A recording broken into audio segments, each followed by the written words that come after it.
I know one of them was like 42,000. That's what really, I believe, put us in the mindset of like we need to get into wholesaling because Yeah.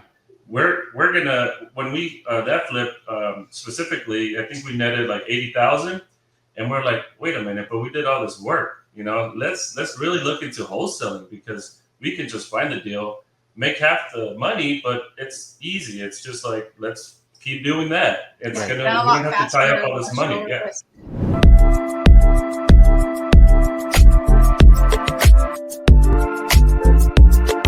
And we're back with another episode of To the Moon. And on this episode, I have two of my favorite AstroFlipping community members. I know you guys hear me say that all the time, but this time I actually mean it. No, I always mean it because they're always great. And you don't get onto this To the Moon podcast if you have not just completely shattered your own expectations and made yourself a full-time, beautiful wholesaler. I would love to introduce you guys all to Amanda Meza and Israel. They are so good. Welcome to the Moon, guys. I'm so happy that you're here. Hey, Jamil, thanks for having us.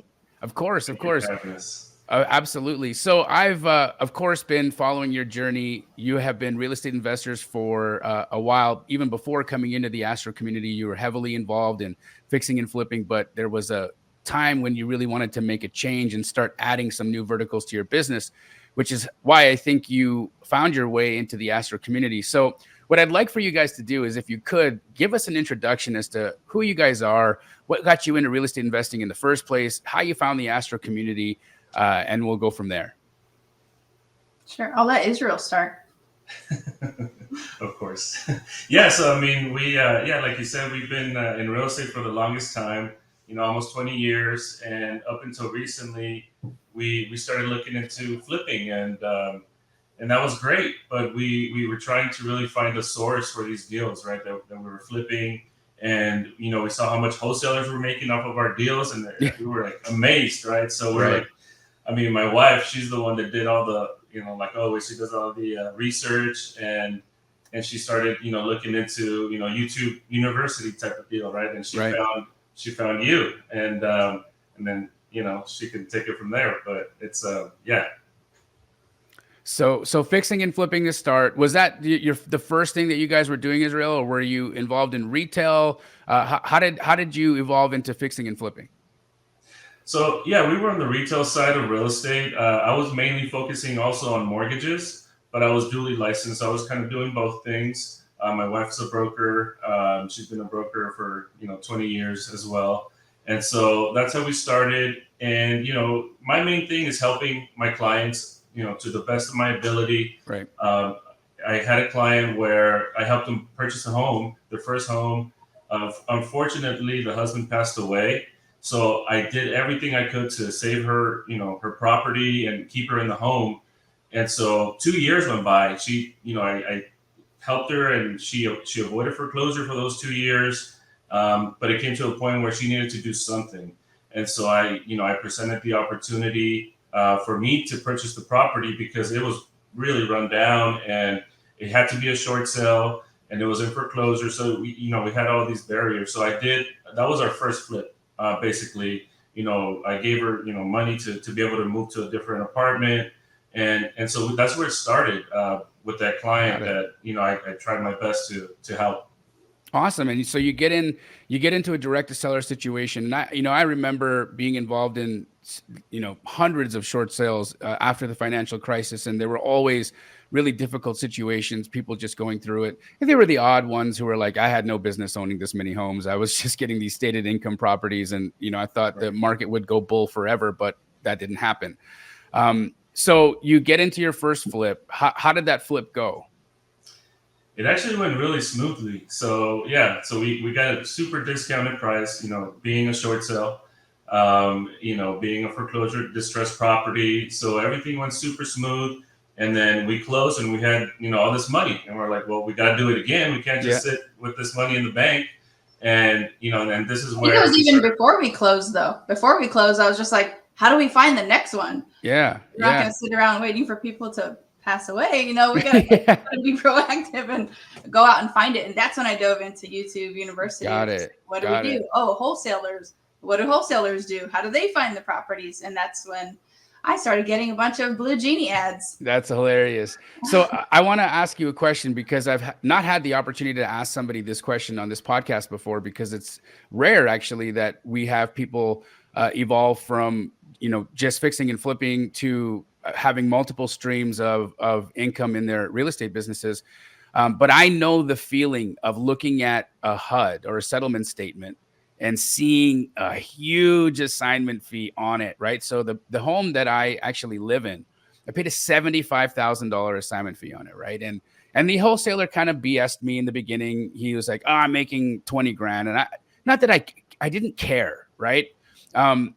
When I realized that I had been lied to, I had a little bit of a funny feeling in my gut. But there was a moment there where I looked at it and I had two paths I could have taken, right? I could have taken the path of I'm salty, and I did feel that emotion. It was there for a moment, but then the better part of me took control and was like, Jamil, this is your business model. You do this all the time. You're not making $75,000 clips like that, but this is what it is. And so take your medicine and enjoy it. Right. And so I signed the documents and away I went. It was the best move I ever made. I love that purchase. I love the home that I built.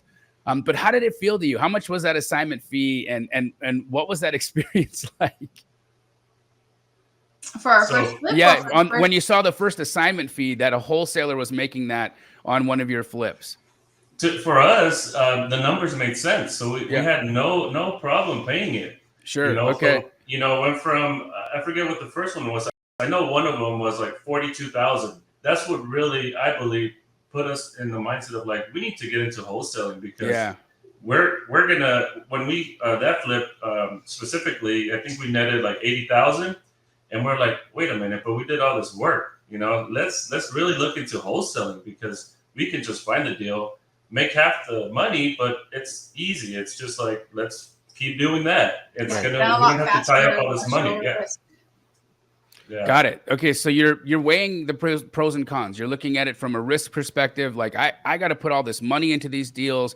I fix and flip, a lot of properties as well. I have a really good track record, but I've lost money on flips before, and it's painful, and they're risky, and things can happen. And sometimes you get those nightmare problems or those nightmare properties where even the neighborhood's against you, and it's just you just feel the negativity, and you feel that energy in the entire job, right through to the final day when you're selling it, and that buyer gets the most incredible deal from you because you're so frustrated and tired with this home. You just want it done, right? And that's how I was in some of my flips in the last little while as well, just after what happened in 2022.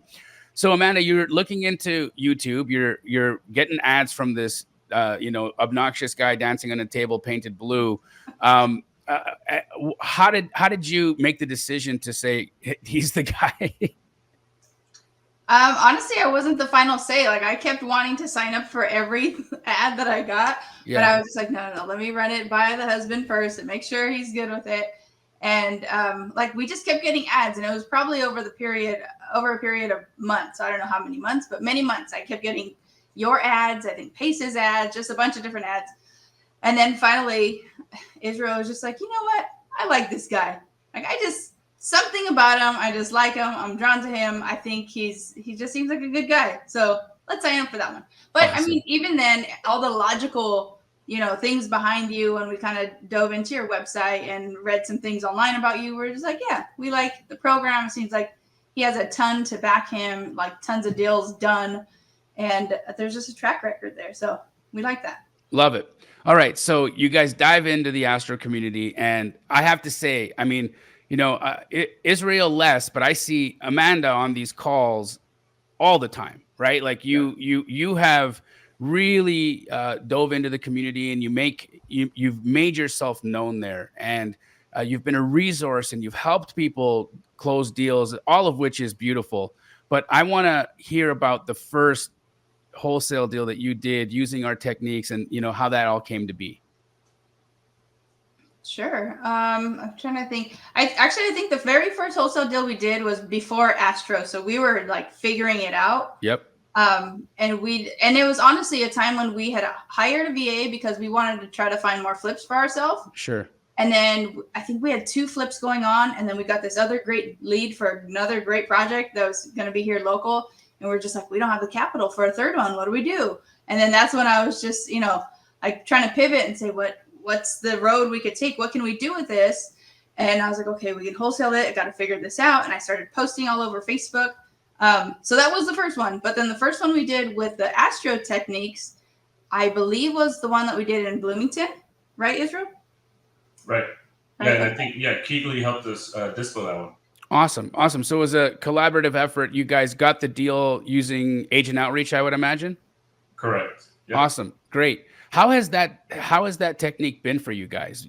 Amanda being a broker for so many years, Israel, in the lending side, you guys have the credentials, you've got the licenses, you've got the things that I believe level you up, especially when you're having a conversation with an agent. How have those conversations gone? And do you find that being a licensed agent or being a licensed loan officer is helpful to your credibility, to being able to have these conversations so that you can get these deals, as pocket listings or, at least negotiated to the price that they need to be at? How has being licensed been helpful, or has it been a hindrance? Whatever the reality is, I'd like to hear it. Yeah, I mean, it started for me because I'm the one calling, working the acquisition side. And for me, it started to be, when we first started, it was kind of a hindrance because I was overthinking it. I wasn't really aligning with the realtor as a realtor, right? I was coming in more of a, I'm an investor and yada, yada, yada. So, but what kind of changed was when we met in Arizona for the mastermind last year, you told us to align with the realtor and use that method. And I think that really smoothed things over a lot faster, it was just smoother. It was a smoother conversation with them. So, thank you for that, because I think that really opened up my eyes and made me see like, I should have been doing this from the beginning. But yeah, that's how it's been going. It's been going a lot better now. It's interesting because, real estate agents have this idea about investors that, we might be a competition to them, or maybe we aren't, adding value to the business, or, whatever it is, right? Everyone has their kind of input, or they've got their spin, or they've got their past experience that creates a story in their mind, which then they use to paint a brush in broad strokes for everybody that's like that or in that industry, right? And it's a human thing to do. So I have no problems with people doing that. It's our job, I feel, to elevate the industry anyways. Wholesaling has in the past had a bad reputation because the people who were teaching it weren't being honest. They were instructing people to be deceptive, and that deception and lack of integrity, as well as follow through in many instances, right? Where you would have people going out there and locking up contracts only to ghost a seller, ghost a real estate agent because they didn't run their numbers correctly. And they weren't approaching this from the standpoint of really understanding what they were doing, right? They were just taking half steps, half moves. And then that just creates animosity as well as misunderstandings within the business model itself. But because, my goal is an elevation of the model. Have you seen real estate agents start to, open their hearts or open their minds to what we do and really understand that we're adding tremendous value to the business as a whole? I'd like to hear an answer from both of you guys, if possible, on this. Yeah, I'll go first. So I've seen both sides. It's kind of a hit and miss, really. Sure.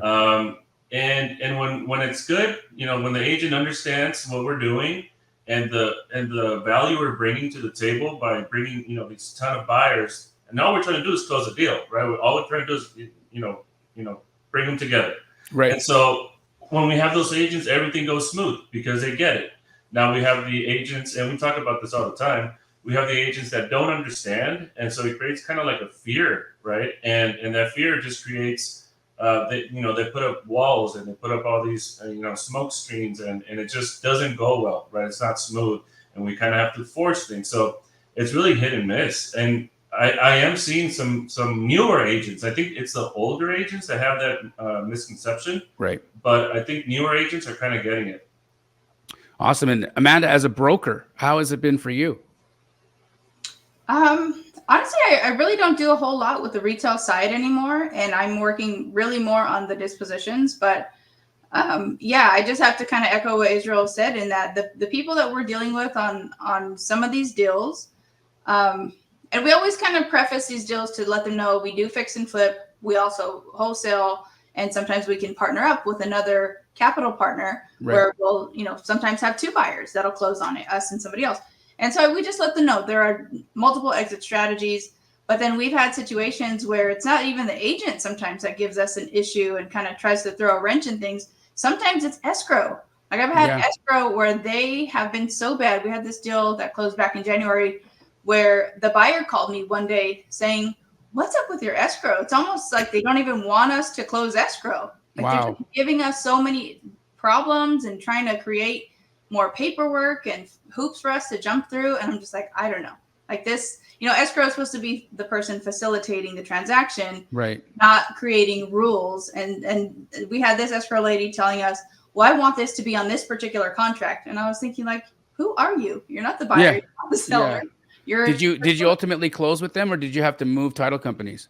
We did. We ended up finally closing with them, and it was just an escrow company that the listing agent had used quite a bit, so she wanted to use them. And that's been, I think, one of our biggest hindrances, but we're really, really trying to push back on that as much as possible. But SoCal being as competitive as it is, sometimes that's the thing that we have to just go with to get the deal accepted. But again, lately in the last, I want to say 2 months or so, we're really pushing back to try to use our own escrow, and that's helped a lot. Awesome. Because, let's face it, using transactional funding or double closing in Southern California is expensive, right? Because the cost of the properties, if we're talking, $1 million acquisition, even at 1%, even if you're using my transactional funding, which I think is one of the lowest cost transactional funding companies in the nation, it's still going to be $10,000, right? Yep. And so that's in my opinion, that's a little bit oppressive, right? Like it's tough. Now you've got to have huge profit margin in order to absorb that cost. And so it really does make sense that you use a title or escrow company that is investor friendly and understands the mechanics of an assignment, so that you can actually just make your profit without having to eat into that to double close or to use transactional funding. Do you, or can you share with the viewers and listeners to this a good title or escrow company that they should look into in Southern California that's investor friendly? Yeah, we love using Lotus Escrow, and that's Mario Artiga. That's the escrow officer. Yeah, he's awesome. Guys, write that down. Lotus Escrow. Mario. I missed the last name, but Mario apparently. What is it? Artiga. Mario Artiga. Yeah. Mario, I hope you get a ton of business from this. And I also thank you for being investor friendly and understanding the mechanics of this, because it definitely, I feel, especially with the new NAR ruling and the way that real estate is transacting as a whole has evolved and is continuing to evolve. I think that the investor side, the agent investor, as you guys is going to become the norm, not the exception. And you guys have been the exception, but you're going to start to see that real estate agents are going to understand as commissions start to compress, which they're already, talking about and realize is going to be a reality. As these commissions start to compress, the opportunities for them to participate as investors will start to really make sense. And I think that's where this type of transaction model and this type of approach as investors will be really, really helpful. If there is somebody watching this right now who's looking at, joining the Astro community or wholesaling, in Southern California, there's a lot of limiting beliefs that people have about the market being ultra competitive, almost impossible to wholesale in. What would you say to that type of thinking? Because you guys have shown and proven that that's actually not the case. What would you say to somebody to help them lift the gate in their mind? I have a perfect example. So we brought on Moses, an acquisitions agent.